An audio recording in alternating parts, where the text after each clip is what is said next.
Welcome everyone to the Art Museum of Greater Lafayette's special tribute to the life and legacy of Dr. Martin Luther King Jr. We'll start the presentation in just a couple of minutes. I know everybody has, sometimes there are some issues with getting into Zoom or Facebook Live. So we'll start in 2 minutes.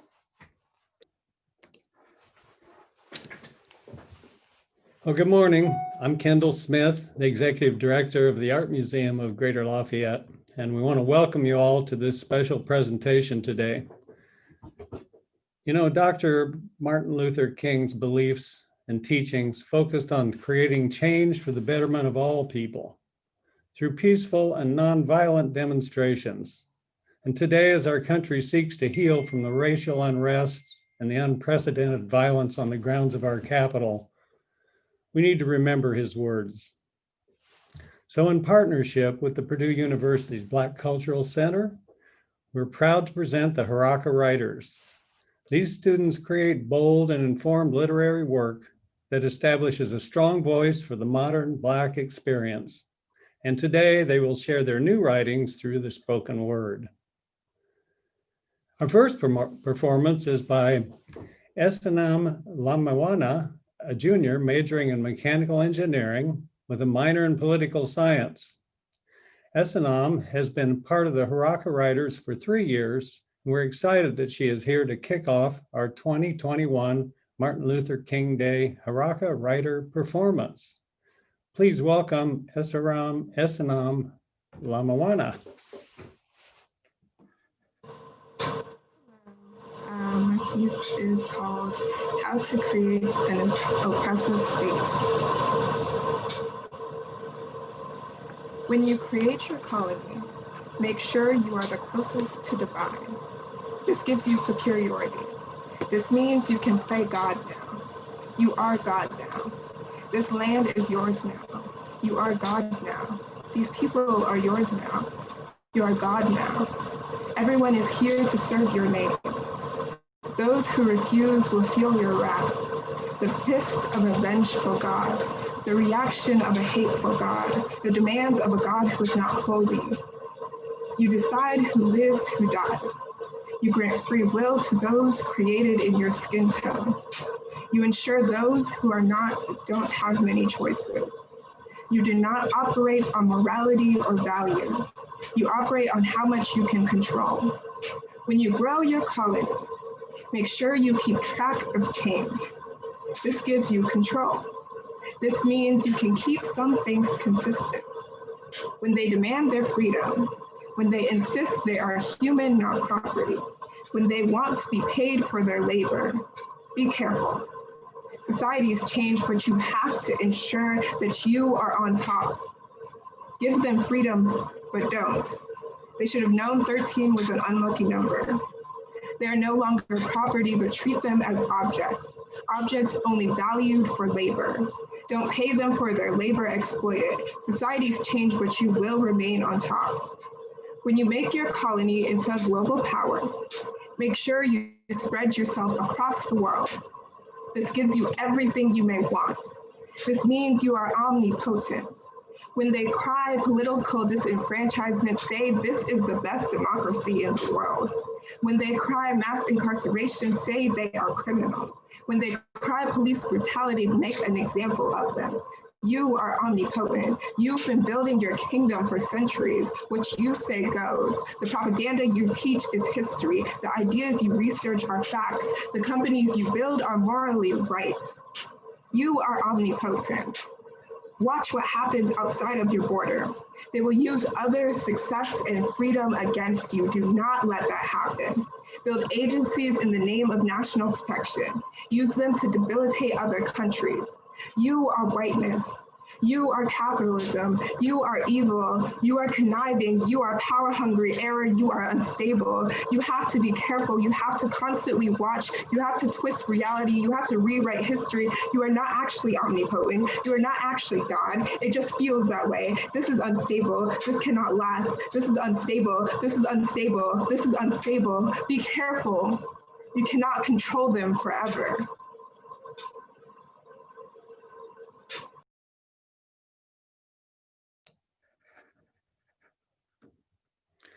Thank you, S&M.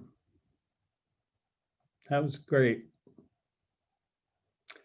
Our next performer is a native of Fort Wayne, Indiana. Karonda Harris is a Purdue senior majoring in professional writing, English, and communications with a minor in sociology. She's been part of the Haraka Writers for 3 years and is the current student coordinator. Please welcome Karonda. Okay, this is my piece entitled Inheritance. You guys can hear me all right, right? My audio goes, okay. Yes, we can hear you. Okay. Just as with the ham in the oven of Thanksgiving, I am watchful of my inheritance. I am protective of it. I watch it grow. I fear its inadequacy, and I long for the days when I can withdraw it. There's no exchange rate for my inheritance. My trust isn't accruing in some bank, nor is it stuffed in a mattress. Besides, riches are never the result of hard, honest work. If it were, Black women would top the Forbes list. Rather, my inheritance inhabits the bodies of the women that I love. It's almost better than money that way. Overflowing and exhaustive, my inheritance is flush. It's my nails that never break, my cornrows and my thick hair, the sheer distance I can spit seeds, the way I scrub chitlins, how the sun turns my hair red, the way my skin glows in blue, the gaps in my teeth, the way I sprinkle salt on my lemons, my poor eyesight, my fear of driving over bridges, dimples that never fade, eyebrow hair tweezed into submission, the crooked nail on my right hand, and my allegiance to Stevie Wonder, my estate is abundant. But even in my grateful gaze, it catches on the people behind the fence. Our legacies give us community, but they don't get us into Ivy Leagues. They don't give us backup plans or co-signers. Our efforts at upward and onward send the whites into flight. They redline and gerrymander us into neat pockets we just call home. I think of Mississippi, of the shotgun shack Medea was born in. I twist my ring that has turned green. Medea always said it was real gold. And I think, I want my 40 acres and my fucking mule. I want my inheritance that lies unclaimed in the toiled land of Clarksdale.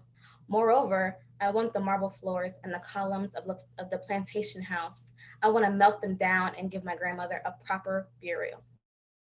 I want to shed my hand-me-downs. I don't want to beat the streetlights home. I don't want to turn my head at the sight of an officer. I don't want to smile when they look at me. I don't want to rush home to the South Side. I don't want to go to another protest. I don't want to fear the water. But she did. So I do. It's an inheritance written into the DNA of a people who have been marginalized into collectivism, unable to engage with American individualism, because $3 billion of free labor means you can't bootstrap yourself into another tax bracket. There's no inheritance here. There's no 40 acres, there's no mule, no reparations or tax havens. Instead, they bequeath you a title, welfare queen. Black women who give freely out of empty hands, who drink deeply from dried up wells, who make the impossible happen. They did the best with what they got. The climb to equity is made slippery, easy to slide to the bottom and reside there. They made us think that we could thrive there. Curious to know if you're looking for a handout or a hand up. So we bide our time. We squeeze our lemons. We count our chickens after they roost. And we prepare to wait for lemonade.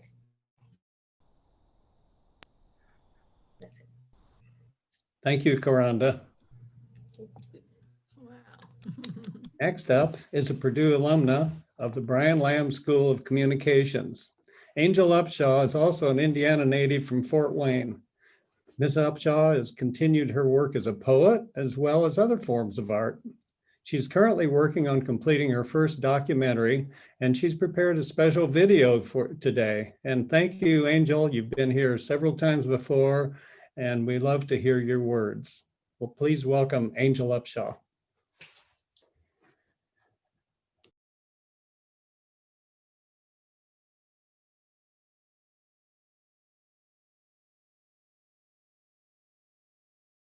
Wrote this time around last year of January 2020. I hope you enjoy. Black boots. Shiny black boots, shiny black boots. boots. I see the sun reflected in your shoes. Some black shades, hair free of pomade. Ball, fist pick and fro, leather black jackets are black from your dome to your toes. I'm talking our parades and berets. Shiny black boots. I hear the youth ready for recruit. Sisters on the hotline, brothers on the front lines, patrolling the streets, protecting our people from police brutality. Free breakfast programs gave food to our youth, placed shoes on their feet, taught them their histories, opened free health clinics, and gave abundance of service and transportation assistance. Shiny black boots, that 10-point program, I hear the truth. We want freedom and power to determine the destiny of our Black communities. We want full employment for our people, an end to robbery by capitalists of our Black communities. We want decent housing fit for the shelter of human beings. We want education, teach our true history, our roles in present-day society. We want free healthcare for all Black and oppressed people. We want an immediate end to police brutality and murders of Black and brown bodies, all oppressed people in the states. We want an immediate end to all wars of aggression. We want freedom of all our Black and oppressed people now held in federal, state, county, city, and military prisons and jails. When brought to trial, we want a jury of peers of all persons charged with so-called crimes under the laws of this country. We want land, bread, housing, education, clothing, justice, and peace.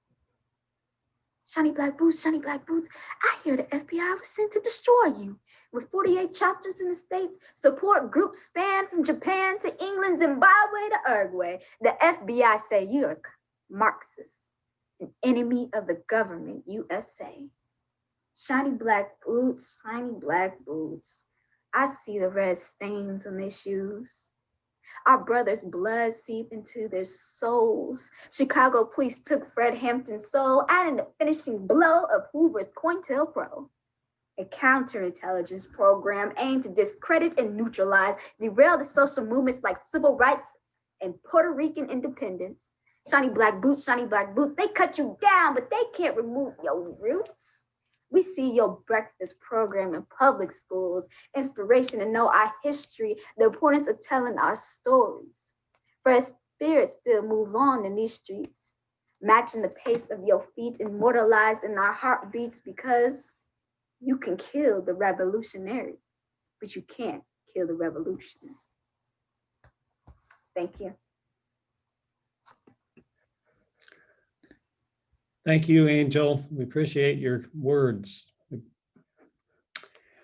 Our final performance today is by Latrice Young, a graduate from Rid Emerson Visual Performing Art University and Purdue University with a creative writing poetry major and minors in African American Studies, Communications, Dance, Spanish, and Theater. Latrice currently serves as poet, ghostwriter, voice actor, and manager of Dunique Youth LLC. You may recognize her from her performances in the Vagina Monologues, The Race, and in Being Black. Please welcome Ms. Latrice Young. Thank you. I'll be doing two pieces. First, yes, we can. This is dedicated to all the Black and brown faces facing discrimination and hatred due to racists using socially constructed races to oppress beings for simply being born and the color of skin we're in. We can no longer pretend that everything is all right. For centuries, Black people have cried, "Let my people go." And year after year, oppressors would throw resolutions our way, making us believe that everything was okay, telling us that we were free. But the truth of the matter is, they, them, we are not, but we can be. No, this is not a sob story to tell you to wait for glory or for highland. This is a word of encouragement, an invocation of defend and win, an invitation to rise up, to listen up, to speak up, to get up and do something about the injustices you will soon face if the systems in place right now continue to exist. Brothers and sisters, whether you choose to call yourselves Black and or brown, your towns, your communities, your cities, your countries insist that you raise your fist and resist the evil that persists through thick and thin. Know that this is not the beginning, middle, or end. This is the time to ascend beyond your aspirations. It's time for lean on me collaborations, time to depend on one another because we are better together. Though society wants you to feel bad, to feel ashamed, to be enraged, I urge you to feel whatever it is you feel. Then decide for yourselves what's real. Use your critical thinking skills to reveal the repeatedly told truth. Change happens with, for, by our youth. Remember, don't fall for the hype, for the revolution will not be televised or digitized or civilized. It will be criticized on all sides, no matter your age or your race, but you get to decide to fight the good fight, to do right by humanity. For the teenagers whose worlds have literally been flipped upside down, sitting at home with your heads bowed down, ready to tap out, pick up your crowns and say it with me, I'm Black and I'm proud and I ain't gonna let no systems turn me around. Ain't gonna let no systems turn me around. I'm gonna keep on a walking, keep on a talking, marching onto freedom land. March on, press on, live on. That's the first piece. This is my second piece. Thank you, Latrice. Relax. Second piece. Oh, Okay. oh, thank you. Thank you. Relax, relate, release into this reality. She prayed that the generational circles of individual and systemic racism be broken, so that for once in her hashtag, Black Lives Matter lifetime, she could see what endless possibility actually looked like. Despite her dirty mirrors cracked by white supremacy's iron fist, gripped just a little too hard, too strong, too long to ever quit or fully back down. She found that the more she dug into America's filthy history, the less American she wanted to be. But quite honestly, she's not sure who she is without her North American businesses. She looked far east past Maine, praying for peace, hoping that times would change if she just rearranged her location and stationed herself in Africa, only to find out that the countries she glorified the most are on their citizens beware and or corrupt list. With no economic supplement to take or give them, she realizes that she's homeless. Because home is where the heart is, and her heart is hopeless now that she knows that her revered continent, her birthplace, her hometown, her current country, all of them expect currency monthly, regardless of how pure her soul is. Money is the number one thing these greedy wannabe world leaders care about. Doesn't matter how much we scream or shout or beg to be treated with decency, with respect. If our money hand shows up empty, we are worthless. She is worth less than. Her radiant brown skin might shine in her eyes, but in theirs, her melanin, her gold is not Black, beautiful, or bold. It is sold to the fool seeking pools of income for bragging rights and power. Every hour, one of them eats away at her flowers, swapping her peace-inducing African violets with violence, hypnotizing her caring mind with aromatic scents of selfishness and gluttony, but their sweet, sour mass smells of greed need to disappear if she wants to officially stop the trail of tears for once and for all.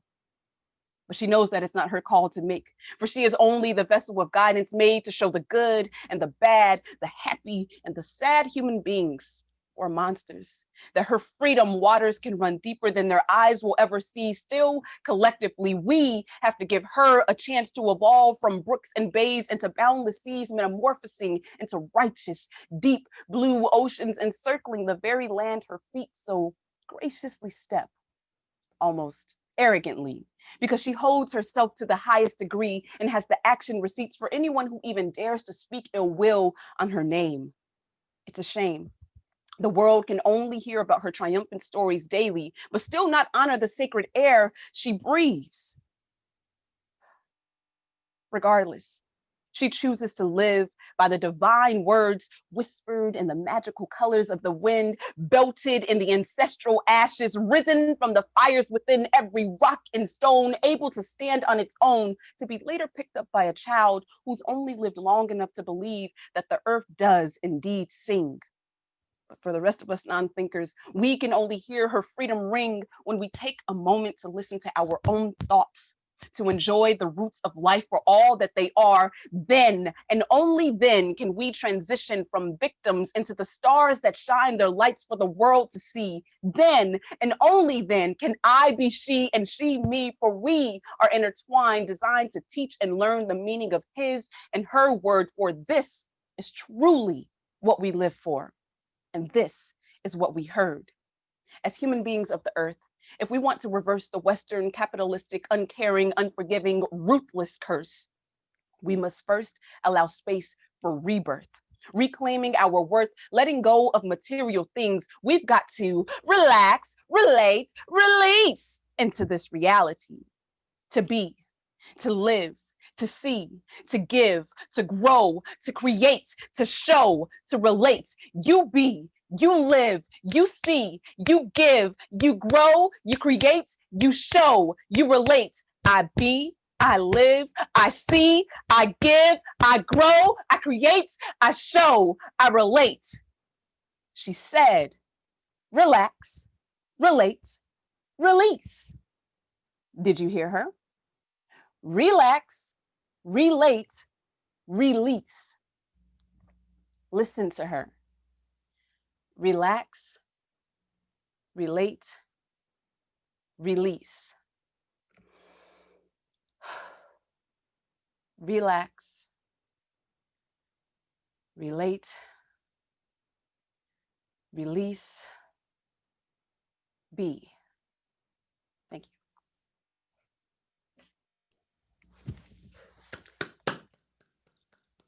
Thank you.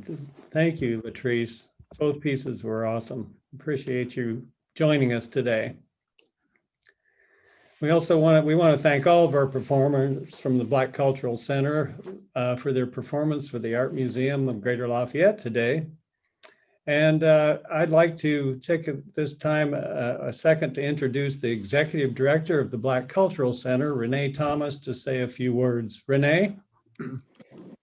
Well, hello, everyone. I first of all want to thank Kendall for this wonderful opportunity to have the Haraka writers present to you and share their insights through poetry on the Black experience in America.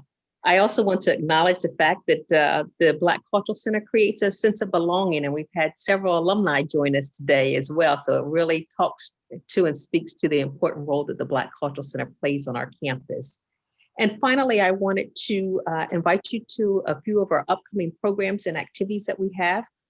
This afternoon at 1 o'clock, Ron Finley, who's also known as the Gangster Gardener, will be presenting a workshop and lecture on food and justice. And then on Thursday afternoon, Ambassador Andrew Young. Both of those events are available on the Diversity and Inclusion website at Purdue University. And tonight at 6 p.m., I want to invite all of you all to join in the discussion from the beloved community panel that is happening. Kendall, thank you for your continued support of not only the Black Cultural Center and the Haraka writers, but also the phenomenal exhibit that is currently up at the Art Museum. And as we close out, Kendall, if you could share and invite our listening audience to that particular program.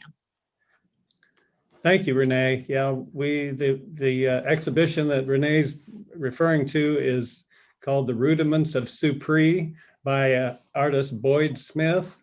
Boyd got his Master of Fine Arts at Purdue University a few years ago. He's currently the chief curator at the Olympic and Paralympic Museum in Colorado Springs, Colorado. Brand new museum that just opened this summer during the COVID pandemic. And Boyd had this exhibition up for his master thesis show about 4 years ago. And we've asked him to store it and save it for a time when it was appropriate, which is now. So you should come and see his exhibition and all the other 5 exhibitions that are at the Art Museum. You can, we're open 4 days a week by reservation through our website. So reserve a time now, come in, it's very safe. We only allow a maximum of 10 people at a time to enjoy our exhibits and our museum shop. If anyone has any questions today, you can raise your hand under the reactions tab and you'll be recognized. Give you a second.